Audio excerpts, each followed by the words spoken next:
ક્યારે વિચાર્યું છે કે બાળકના સ્વભાવ, બુદ્ધિ અને પ્રતિભા પર માત્ર જન્મ પછીની પણ જન્મ પહેલાથી પણ અસર થતી હોય છે? આપણા વૈદિક શાસ્ત્રમાં પણ કહ્યું છે, યથા માતૃ મન તથૈવ પુત્ર, એટલે કે માતાના મનના વિચારોની અસર બાળક પર પડે છે. એટલે કે માતાના મનોભાવ બાળકમાં પ્રતિબિંબિત થાય છે. આજના આપણા વિડીયોમાં ગર્ભ સંસ્કારનું વૈદિક રહસ્ય શું છે અને તેને જીવનમાં કઈ રીતે વણી શકાય તે આપણે ખાસ જોઈશું. ગર્ભ સંસ્કારમાં બે શબ્દ છે, ગર્ભ અને સંસ્કાર.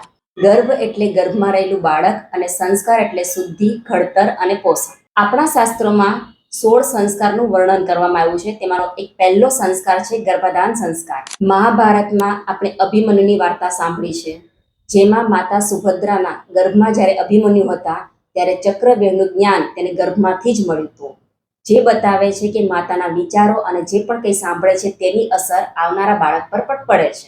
આયુર્વેદ શાસ્ત્ર પણ કહે છે ગર્ભાવસ્થા માત્ર શારીરિક વિકાસનો નહીં, પરંતુ મન, બુદ્ધિ અને આત્માના વિકાસનો પણ સમય છે.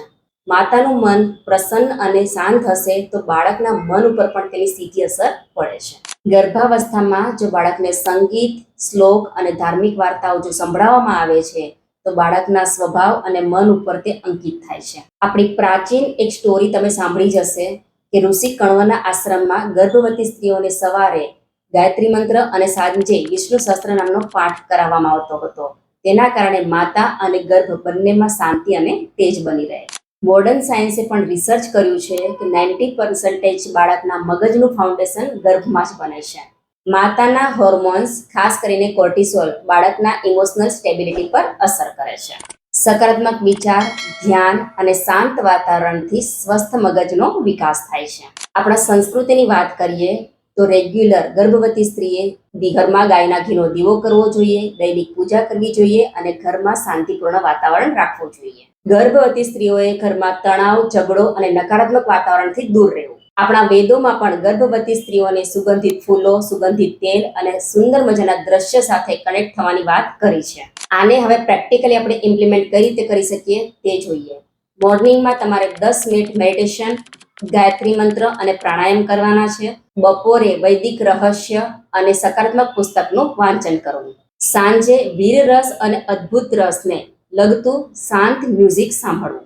રાત્રે સૂતા પહેલા દિવસભરની જે પણ સકારાત્મક વાતો છે તેને યાદ કરીને સૂવું. ગર્ભ સંસ્કાર એ માત્ર એક વિધિ નથી, પરંતુ માતા પિતા તરફથી બાળકને આપેલું પ્રથમ શિક્ષણ છે. જીવનના પ્રથમ અધ્યાયમાં પ્રેમ, જ્ઞાન અને સકારાત્મકતા ભરી દેવામાં આવે તો આખું પુસ્તક સુંદર બનવું તે સ્વાભાવિક છે. અમારું સ્ટ્રોંગ પણ એવું માનવું છે કે બાળકની પ્રથમ પાઠશાળા એટલે માતાનું ગર્ભાશય.